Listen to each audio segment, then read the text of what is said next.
आज आपण बनवणार आहोत अस्सल महाराष्ट्रीयन पद्धतीचा अतिशय सुवासिक आणि खमंग असा काळा मसाला. हा मसाला भरली वांगी किंवा नॉनव्हेजसाठी हा काळा मसाला वापरला जातो.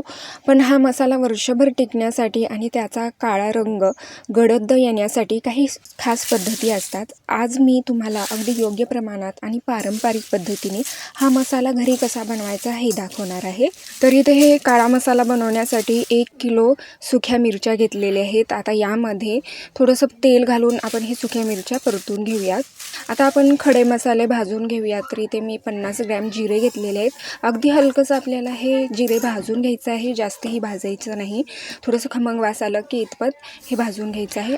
आता यामध्ये 50 ग्रॅम तीळ घेऊयात. तीळ हे अगदी हलकंसं भाजून घेऊयात, जास्त वेळ भाजायचं नाही, नाहीतर तिळाचा हे कडवट टेस्ट होतं. त्यामुळे अगदी हलकंसं भाजून घेऊयात. आता हे बाजूला ठेवूयात. आता यामध्ये 30 ग्रॅम इथे मी शहाजिरे घेतले आहेत. शहाजिरे ही हलकंसं भाजून आपण हे बाजूला ठेवूयात. आता यामध्ये मी ओवा घेतली आहे. ओवा हे 50 ग्रॅम आहे आणि हेही हलकंसं भाजून घेऊयात.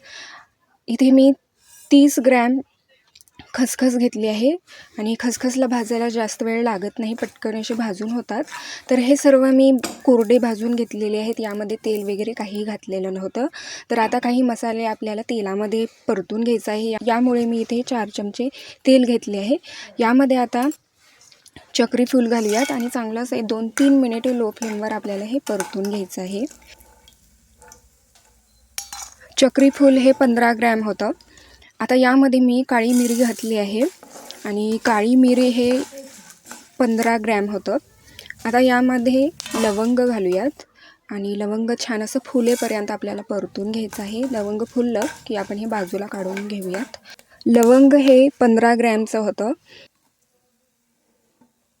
आता नागकेसर परतून घेऊयात. तर इथे हे 15 ग्रॅम नागकेसर आहे आणि लो फ्लेमवर 2-3 मिनिटे चांगलं असं खमंग भाजून घ्यायचं आहे. आणि खमंग भाजून झालं की आपण हे बाजूला एका परातीमध्ये काढून घेऊयात.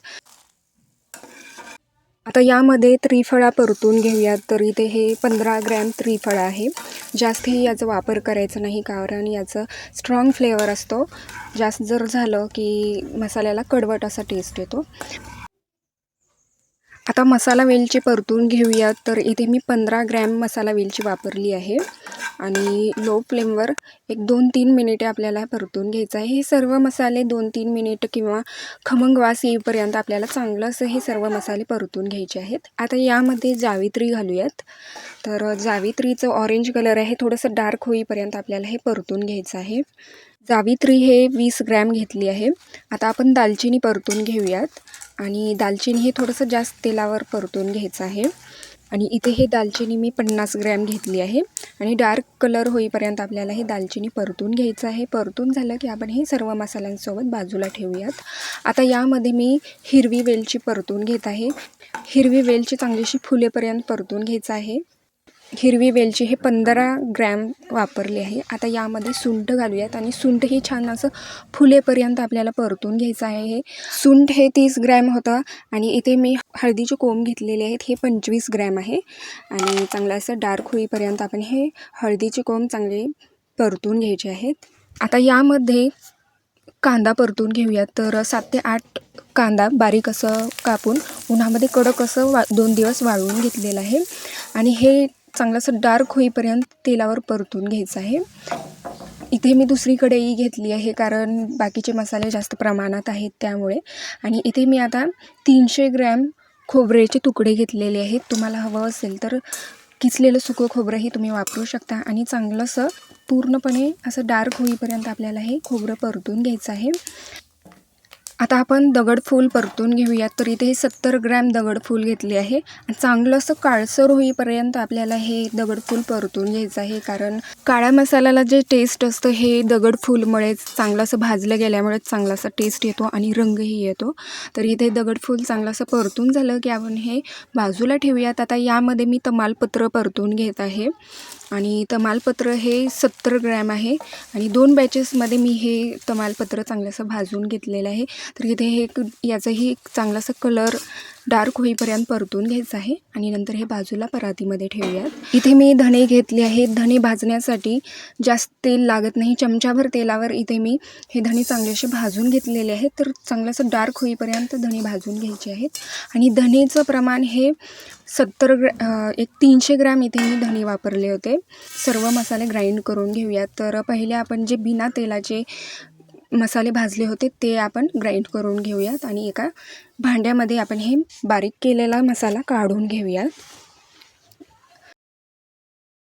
इथे मी भाजलेलं खसखस घेतले आहे. खसखस हे बाजूला वेगळं बारीक करून घ्यायचं आहे, कारण खसखस हे लवकर बारीक होत नाही, त्यामुळे इथे मी वेगळं असं हे ग्राइंड करून घेतले आहे. तुम्हाला हवं असेल तर हे सर्व मसाले बाहेरूनही तुम्ही कुटून घेऊ शकता, पण इथे मिक्सरमध्ये लवकर होतं म्हणून मी हे घरीच मिक्सरवर ग्राइंड करून घेतलेले आहे.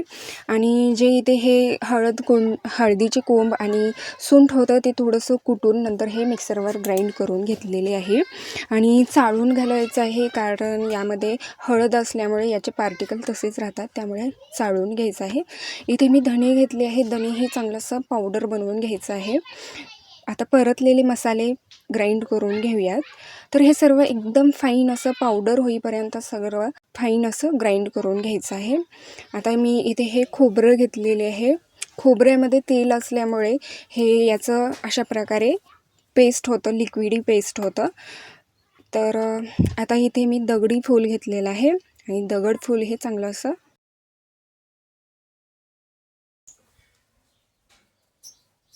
दगडी फूल हे चांगलं असं ग्राइंड करून घेऊयात. तर इथे मी आता तमालपत्र घेतले आहे. तमालपत्राला थोडंसं क्रश करून मिक्सरवर ग्राइंड करून घेऊयात. आणि सर्व मसाले बारीक केल्यानंतर सर्वात शेवटला इथे मी तळलेले कांदे ग्राइंड करून घेतलेले आहेत. तर अशा प्रकारे हे सर्व मसाले एकत्र करून घ्यायचं आहे, एकजीव करून घ्यायचं आहे. सर्व मसाले एकजीव करून झालं की आता यामध्ये आपण लाल तिखट घालूया. जे सुक्या मिरच्या होते तेलावर परतून घेतलेलं ते मी हे बाहेरून कुटून घेतलेले आहे. हे सर्व मसाले जे आहेत 1 किलोचे होते आणि त्यामध्ये सुक्या मिरच्याही 1 किलोच घालायचे आहेत. जेवढं मसाला आहे तेवढंच लाल तिखट घालायचं आहे. तर सर्व व्यवस्थित असं मिक्स करून घेऊयात. मसाला आणि लाल तिखट हे एकजीव झालं पाहिजे. तर हे अशा प्रकारे व्यवस्थित असं मिक्स होत नाही, म्हणून परत एकदा आपल्याला हे मसाला मिक्सरमध्ये टाकून ग्राइंड करून घ्यायचं आहे, म्हणजे मसाला आणि लाल तिखट व्यवस्थित असं मिक्स होतं, एकजीव होतं. तर आता एक बरणी घेऊयात. स्वच्छ अशी बरणी घेतली आहे आणि यामध्ये हे जे मसाला आहे ते भरून घेऊयात.